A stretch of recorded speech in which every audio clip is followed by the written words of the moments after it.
اعوذ باللہ من الشیطان الرجیم، بسم اللہ الرحمن الرحیم۔ آج جس سورہ کے فضائل کے بارے میں ہم بات کریں گے وہ ہے سورہ تغابن۔ سورہ تغابن بے پناہ فضائل اور اہمیت کی حامل ہے۔ یہ سورت ہر قسم کی آفات سے محفوظ رہنے کے لیے بھی بہت اہم ہے۔ اچھا، جو شخص سورہ تغابن کی روزانہ تلاوت 3 بار کرے اس کے مال میں برکت ہوگی، ظالم کی شر سے محفوظ رہے گا اور کوئی دشمن اسے نقصان نہیں پہنچا سکے گا، اور اگر کہیں آسیب ہوگا تو اس کا اثر ختم ہو جائے گا۔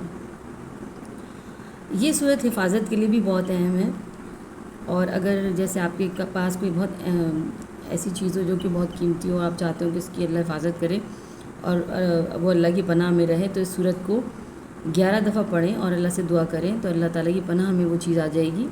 اور یا اگر کسی کا کوئی جانور یا کوئی چیز گم ہو جائے تو سورہ تغابن کو پڑھنے سے، بار بار مسلسل پڑھنے سے کیا ہوتا ہے کہ وہ گمشدہ چیز کا پتہ بھی چل جاتا ہے۔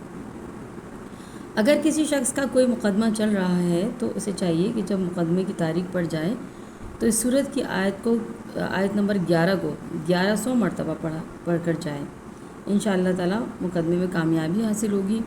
اور جو شخص اس سورت کو شادی اولاد کے حصول کی خاطر روزانہ 3 مرتبہ 11 دن تک پڑھے، انشاءاللہ تعالیٰ اس کی حسب منشا شادی اس کی ہوگی اور اس میں اضافہ ہوگا اور اولاد بھی ملے گی۔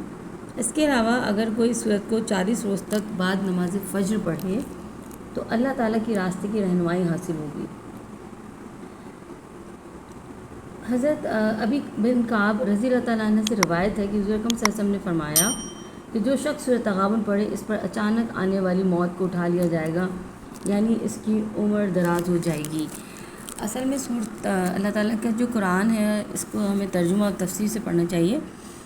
ہمیں یہ پتہ ہونا چاہیے کہ ہم جو بھی سورہ پڑھ رہے ہیں اس کا ترجمہ کیا ہے اور اس میں اللہ تعالیٰ ہم سے کیا کہہ رہے ہیں، لہٰذا پہلے اس کو سمجھیں اور پھر اس کی تلاوت کریں اور اس کو ذرا بہت دھیان سے پڑھیں تو یقیناً کامیابی ملتی ہے انسان کو اور اس کے لیے آسانیاں پیدا ہوتی ہیں۔ ویسے بھی یہ قرآنی آیات اور صورتیں بہت بابرکت ہوتی ہیں، اور اگر وقت کی جیسے انسان کے پاس ہوتا ہے کہ بعض لوگ بڑے مصروف ہوتے ہیں، لیکن تھوڑا سا ٹائم نکال کر قرآن کی تفسیر کو تھوڑا ایک رکوع بھی پڑھ سکتے ہیں تو اس سے آپ کو بہت زیادہ معلومات ہوگی اور آپ کے اندر تبدیلی آئے گی اور اللہ تعالیٰ کے ساتھ قربت حاصل ہوگی۔ آج کے لیے صرف اتنا ہی۔ السلام علیکم، جزاک اللہ۔